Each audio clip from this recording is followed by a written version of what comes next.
Bom dia, boa tarde, boa noite. Meus queridos irmãos, é uma alegria mais uma vez estar podendo compartilhar com vocês a palavra de Deus. Na semana passada não foi possível nós gravarmos, mas cá estamos nós de novo, em nome de Jesus. E nós começamos a falar há 15 dias atrás sobre o livro de Apocalipse, especificamente a carta às 7 igrejas. O título seria de toda essa série, já preguei uma vez sobre isso, de uma vez só, falando de uma vez só sobre todas as 7 igrejas, mas foi um tempo um pouco mais longo, e então nós decidimos separar igreja por igreja. Há 15 dias nós falamos sobre a igreja de Éfeso, que representa a primeira igreja, a igreja do tempo ali dos apóstolos, e que eles era uma boa igreja e que conhecia os falsos apóstolos, que detectou os falsos apóstolos e viu que eles não eram apóstolos e eram mentirosos, e fizeram tantas e tantas coisas boas ali. Eles são muito elogiados pelo Senhor. Mas foram repreendidos em uma coisa: eles abandonaram o primeiro amor. E aí a recomendação para eles era e é: volte aonde você caiu, se arrepende e depois pratica de novo as primeiras obras. Nós não vamos nos deter sobre isso porque nós já falamos na outra palavra, na outra ministração que nós fizemos. Agora hoje, queridos, nós vamos ler, meditar sobre a carta à igreja de Esmirna. Esmirna é uma cidade que existe até hoje. E, na verdade, pelo que eu pesquisei aqui, é a segunda cidade da Turquia. Ela tem mais de 2 milhões de habitantes. E provavelmente pouquíssimos cristãos, porque a Turquia é um país muçulmano. E os otomanos tomaram conta de todo ali, o Império Otomano, hoje a Turquia, e tomaram toda aquela região. Então essas cartas foram escritas para as 7 igrejas da Ásia. E quando a gente lê na Bíblia sobre as 7 igrejas da Ásia, não está falando do continente asiático, mas sim de uma região ali no Império Romano, que era conhecido como Ásia Menor. Então é sobre essas 7 igrejas. A Ásia está se referindo a este local geográfico que hoje praticamente todos eles estão no país da Turquia. Então vamos ler o que foi escrito para a igreja de Esmirna. Então vamos lá. Ao anjo da igreja em Esmirna escreve: estas são as palavras daquele que é o primeiro e o último, que morreu e tornou a viver. Conheço as suas aflições, a sua pobreza, mas tu és rico. Conheço a blasfêmia dos que se dizem judeus, mas não são, sendo antes sinagoga de Satanás. Não tenha medo do que você está prestes a sofrer. Saibam que alguns de vós serão lançados na prisão, ou saibam, dependendo da tradução, que o diabo lançará alguns de vocês na prisão para prová-los, e vocês sofrerão perseguição durante 10 dias. Seja fiel até a morte, eu lhe darei a coroa da vida. Aquele que tem ouvidos, ouça o que o Espírito diz às igrejas. O vencedor de modo algum sofrerá o dano da segunda morte. Então, até aqui, queridos, como nós vimos, e agora outra observação, como o texto está aqui embaixo hoje, então quando eu vou ler, eu abaixo um pouco a cabeça. Tem dia que eu tenho que olhar de lado, tem dia que eu tenho que olhar para cima, tem dia que eu tenho que olhar para baixo. Então, tudo depende de onde está o texto que está servindo de base para a nossa ministração. Então, hoje eu olhei um pouquinho para baixo, agora eu estou olhando para vocês, pelo menos eu estou olhando para a câmera aqui e espero que esteja olhando para vocês. Então, é o seguinte, a igreja de Esmirna é a única igreja que não sofreu nenhuma repreensão ou reprovação de Deus. A única coisa que ela recebeu de Deus foi ânimo, incentivo. Olha, se fortaleçam, sejam fortes, sejam corajosos, vocês vão ser provados. Eles já estavam sendo provados naquele tempo. Na verdade, as igrejas primitivas, até o segundo, uma parte do terceiro século, elas foram muito perseguidas. Perseguidas primeiro pelos próprios judeus e depois também pelo Império Romano. Então, por exemplo, o Senhor Jesus, ele foi perseguido pelos judeus, mas os judeus não podiam matá-lo porque não havia pena de morte, eles não poderiam condenar ninguém à morte. Então o que eles fizeram? Incitaram ao Pôncio Pilatos, que era um governador romano, para que condenasse o Senhor Jesus à morte. E foi o que foi feito. Então, queridos, depois disso, o Império Romano passou a perseguir diretamente a igreja. Então, a igreja de Esmirna está passando por esse grande sofrimento, essa grande perseguição, essa grande tribulação. Inclusive, ali o livro de Apocalipse, de uma forma geral, foi escrita para uma igreja sofredora. Então, todo o livro de Apocalipse está falando sobre os fins dos tempos, sobre a cidade, sobre a Nova Jerusalém, a cidade que desce do céu. Então, o que significa tudo isso? Olha, tenham ânimo, olha, fiquem firmes, olha, não se desanimem, porque lá no fim vai dar tudo certo. Lá no fim vocês vão estar andando em ruas de ouro. Lá no fim vocês vão estar para sempre com o Senhor. Lá no fim, olha, mas vocês têm que aguentar agora, têm que passar por tudo que vocês têm que passar, porque é importante, é um momento importante para a igreja, é um momento importante para fortalecer a fé de vocês. E também é um momento importante porque também é um filtro que vai filtrar aqueles que realmente são do Senhor, aqueles que realmente amam a Deus e aqueles que não amam. Então, aqui, a igreja de Esmirna é uma síntese de tudo isso. É a igreja sofredora. E outra coisa, olha o que o Senhor diz aqui. O diabo lançará alguns de vocês na prisão para prová-los, e vocês sofrerão perseguição durante 10 dias. Seja fiel até a morte, e eu lhe darei a coroa da vida. Então, meus amados,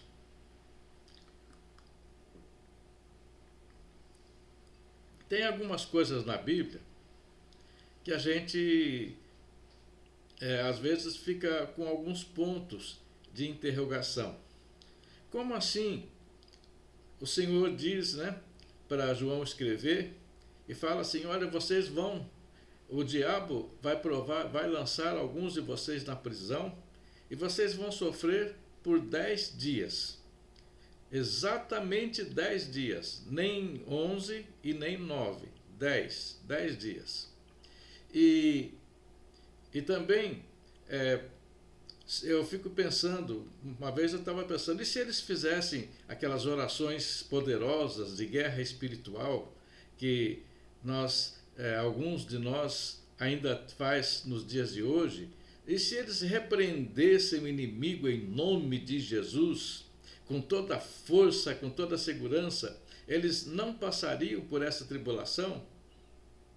Eu acho que eles passariam. Queridos, existe tribulação e existe tribulação. Existe sofrimento e existe sofrimento. Por exemplo, existe sofrimento que realmente são enviados por Deus para nos fortalecer, para fortalecer a nossa fé, para nos tornarmos pessoas assim íntegras, inquebráveis, pessoas maduras, pessoas amadurecidas na fé. E existem sofrimentos e angústias das quais nós passamos que, na verdade, foram provocadas por nós mesmos. Por exemplo,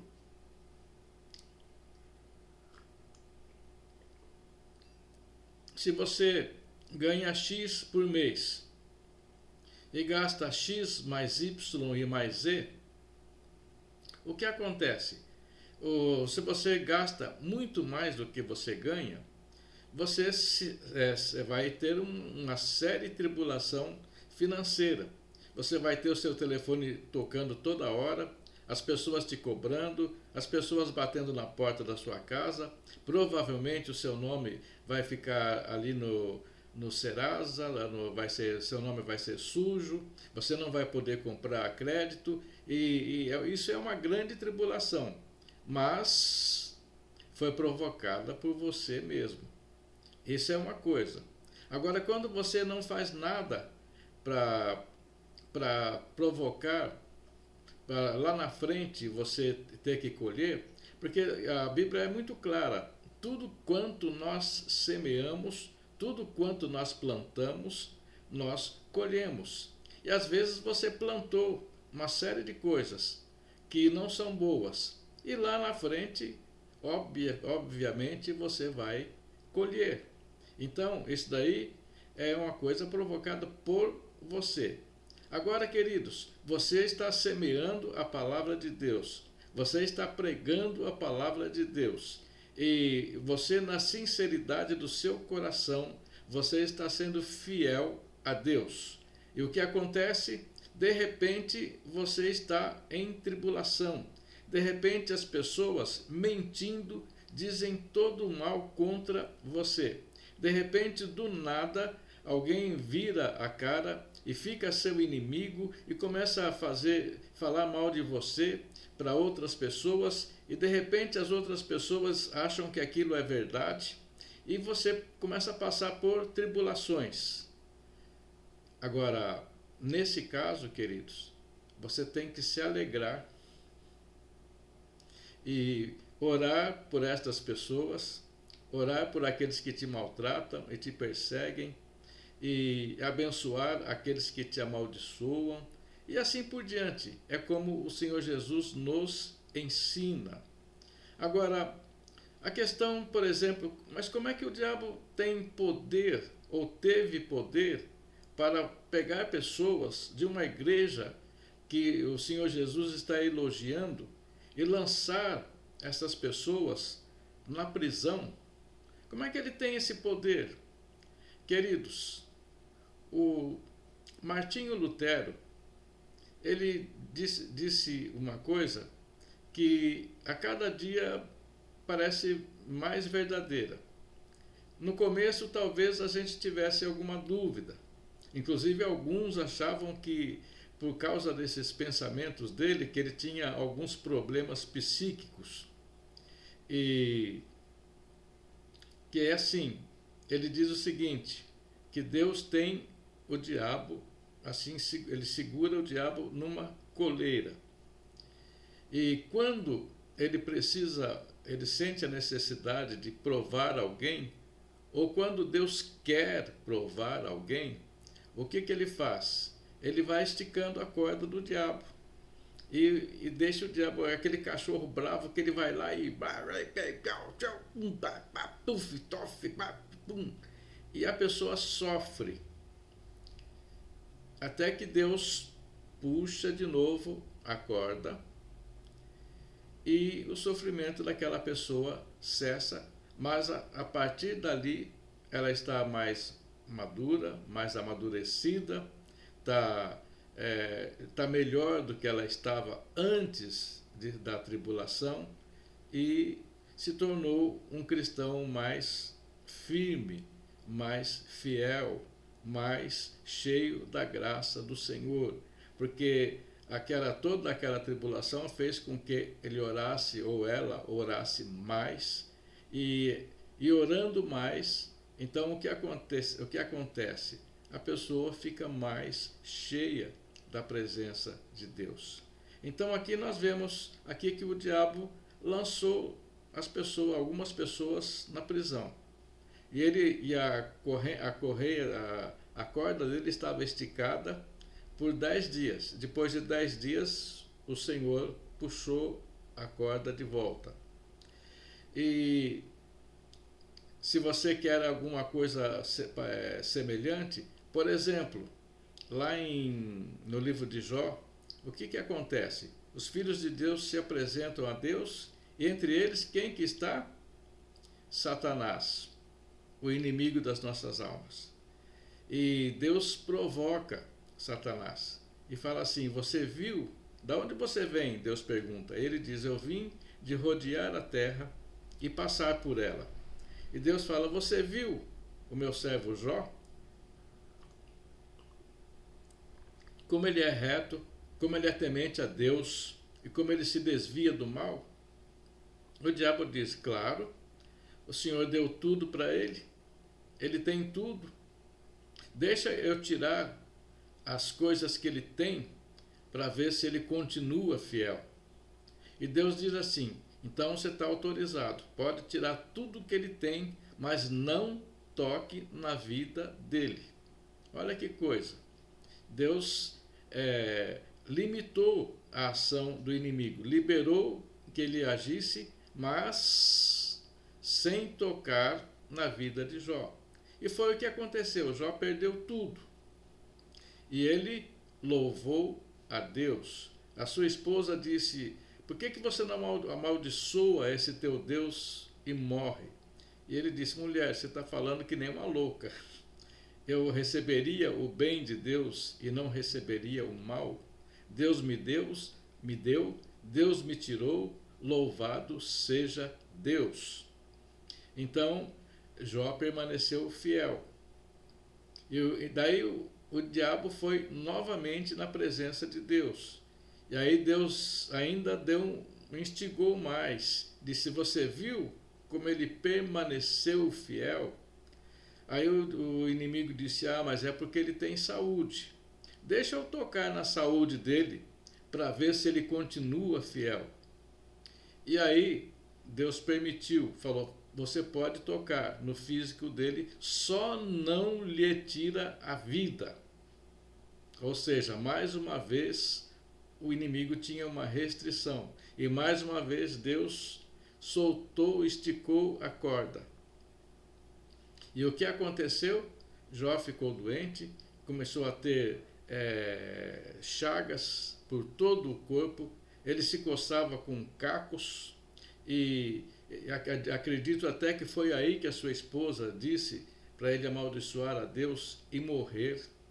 Mas interessante que Deus tirou tudo de Jó, tirou os filhos, tirou as propriedades, tirou os bens, tirou os servos, as servas, mas a esposa ficou ali.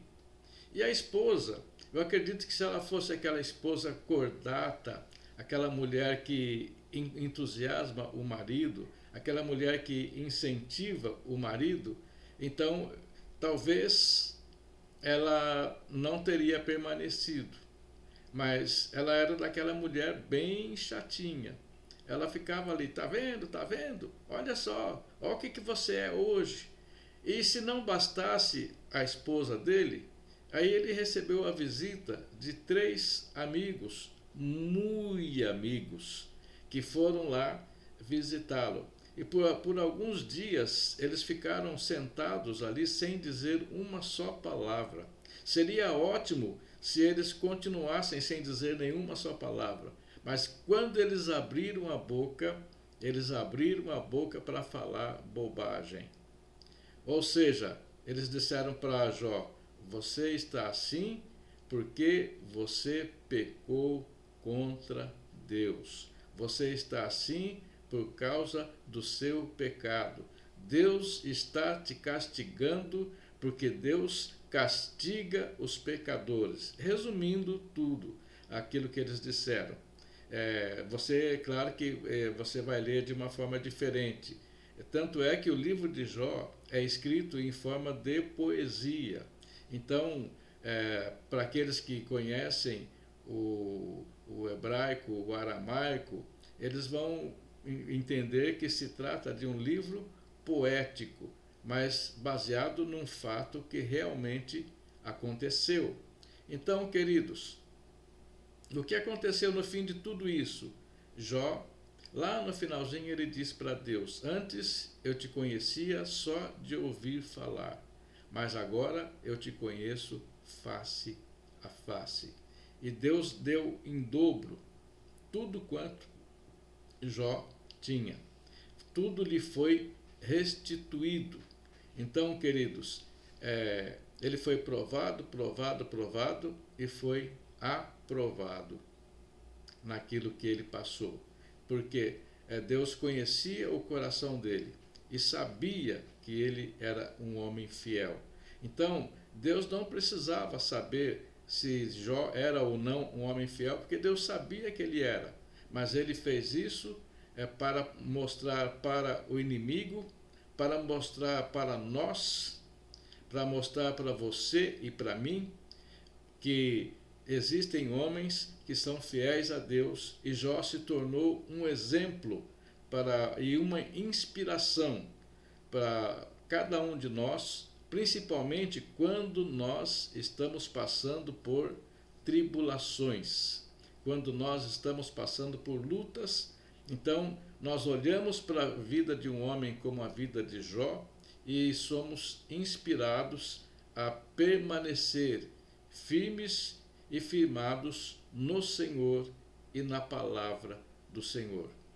Então, queridos, era assim que é a igreja de Esmirna. Eles foram tentados, eles foram provados. Então, profeticamente, a igreja, esse livro, esta carta, está se referindo à igreja do segundo século, que foi muito, mas muito mesmo perseguida. Foi perseguida pelo Império Romano, até o terceiro século também foi perseguida. Eu tenho um livro escrito História Eclesiástica, de Eusébio de Cesareia. Foi o primeiro escritor, depois de Atos dos Apóstolos, a escrever sobre a história da igreja. Ele viveu lá pelos anos 300 e pouco, e inclusive a última grande perseguição, ele passou por ela. E ele conta como foi as lutas e as perseguições da igreja na geração pós-apostólica. Inclusive em Esmirna, a igreja de Esmirna foi pastoreada por um homem chamado Policarpo, que era discípulo de João, que escreveu o Apocalipse. E este homem, ele estava muito velhinho, já estava lá com seus quase 90 anos ou até mais. E isso é raridade naquele tempo, as pessoas morriam mais cedo, a medicina não era tão avançada e havia uma série de coisas em que as pessoas não viviam por tanto tempo assim. Mas Policarpo, ele viveu, Policarpo de Esmirna. E o que aconteceu? Ele foi preso. E foi dito para ele: se você negar a Jesus agora, nós deixamos você viver. Você nega Jesus e você fica de bem, você fica numa boa. E ele disse: olha, faz 80 anos que eu sirvo a Jesus. E até hoje, em todo esse tempo, ele só me fez bem. Como é que eu poderia negar aquele que é a fonte da minha vida? Então, ele foi queimado vivo. Então, esse é só e ele era o pastor da igreja de Esmirna. Então, vocês imaginam o quanto esta igreja foi sofredora. Então, queridos, enquanto a igreja de Éfeso era a igreja do começo, a igreja de Esmirna é a igreja do segundo e começo do terceiro século. Ou seja, a igreja que estava sofrendo, a igreja que pagou com um alto preço o fato de ser cristão. Ainda hoje, em muitos lugares na face da terra, é muito complicado você ser um cristão. A maioria dos cristãos em alguns países, eles são assim como que agentes secretos. Eles se reúnem secretamente. Por exemplo, na China, existe a igreja nas casas, a igreja em células. Eles se reúnem de madrugada e normalmente essa igreja é liderada por mulheres, porque mulher na cultura chinesa, ela não exerce essa função de liderança. Então elas são lideradas por mulheres justamente para disfarçar, para que eles não sejam pegos ali pelos militares, pela guarda vermelha. E o que acontece? Eles se reúnem ali e buscam a Deus ali das 3 da manhã até as 5, 6 da manhã, e estudam a Bíblia quando eles têm a Bíblia. Teve uma época, não sei se ainda está assim, mas alguns cristãos ocidentais, eles publicavam, acho que até hoje publicam a Bíblia em chinês e deixam ela com plástico impermeável e depois jogam no mar, ali perto da costa chinesa. E depois alguns irmãos vão lá pescar. Mas não pescar peixe, eles vão pescar a Bíblia. Então, queridos, tem a história o homem do céu, não sei quantos de vocês leram. Ele, quando finalmente ele ganhou uma Bíblia, ele leu o Novo Testamento, começou a ler o livro de Mateus e decorou o livro inteiro de Mateus. E um dia ele foi chamado para pregar. A pregação dele foi justamente citar de cor todo o livro de Mateus. Então, são pessoas que, através do sofrimento, através da perseguição, eles fazem coisas que normalmente nós achamos estranho fazer, mas eles fazem e estão fazendo até hoje. Existe campo de concentração na China. Infelizmente, isso não vem a público. Ali existem grupos étnicos, não são só os cristãos, mas os muçulmanos estão em campos de concentração e são presos, são torturados.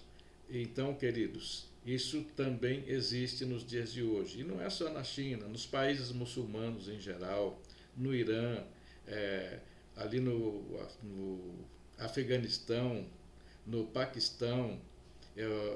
Tem um casal de irmãos que estavam no Paquistão e tiveram que sair de lá fugidos. Então, muitos estão trabalhando nesses lugares e podendo a qualquer momento perder a sua própria vida, mas por amor a Jesus. Então, é o que esta igreja de Esmirna representa. Agora, vamos conversar aqui, você e eu, nós aqui. Será que você está preparado para o sofrimento? Não o sofrimento que você plantou. Esse daí, meu filho, pede a ajuda de Deus e tenta arrumar. Você fez, então que você conserte. Dá um jeito. Mas se você semeou, com certeza você vai colher. Então aí não tem jeito. Aí não tem, como diria os meus pais, né? Aí não tem escapatória. Agora, se é alguma coisa que você não semeou, que você não plantou, mas que você de repente veio para você como uma forma de tribulação, uma forma, às vezes, nesses dias em que você tem orado por tantas e tantas pessoas que estão passando por tribulações por causa desta pandemia, então você orou intensamente por algumas pessoas e elas partiram para o Senhor. Então você está aflito, afligido, com o coração triste, abatido, mas lembre-se de que a igreja já passou por muitos momentos de sofrimento. Você que é pastor, que é líder de igreja, e que nem sempre você pode reunir a igreja, não pode reunir o povo, não pode reunir os irmãos, não pode abraçar os irmãos. Essa é a minha maior dificuldade. Eu amo abraçar os irmãos, sentir aquele calor dos irmãos e estar juntos e comer juntos com alegria, e isso não está sendo possível fazer. Mas, amados, isso tem um tempo, e isso Deus está permitindo acontecer. Não adianta você fazer guerra espiritual contra aquilo que Deus determinou. Não adianta você expulsar o inimigo, porque não se trata da obra, assim, não é que não é obra do inimigo, é que está sendo permitido por Deus. Isso vai acontecer até o momento em que Deus puxar a corda. Então, é assim que funciona. Só para lembrar mais um pouquinho, só mais uma coisinha, no tempo do rei Acabe, ele foi um rei muito ruim. Além do que, ele era casado com Jezabel, que era uma mulher dominadora. Então era terrível, terrível aquele tempo. Israel estava passando por uma situação terrível. E aí o que Deus diz? Deus chamou, reuniu ali no trono dele muitos seres celestiais.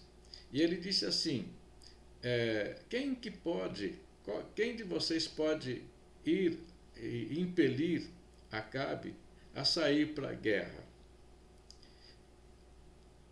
E nisso, um homem se levanta lá entre aquele, um homem não, um ser se levanta ali e diz assim: eu posso ir, eu serei um espírito de mentira nos lábios de todos os profetas de Acabe.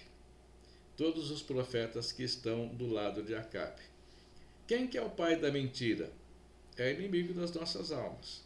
Então, ele se apresentou a Deus para fazer esse trabalho sujo, esse trabalho de impelir um homem a ir para uma guerra na qual ele seria morto, porque Deus já havia rejeitado Acabe.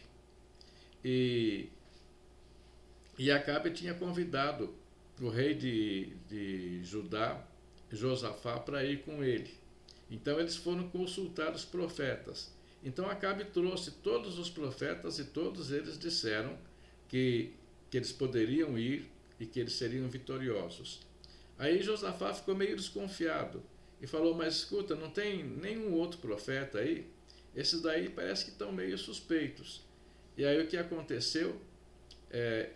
O Acabe falou: tem mais um, mas olha, esse daí só fala mal de mim.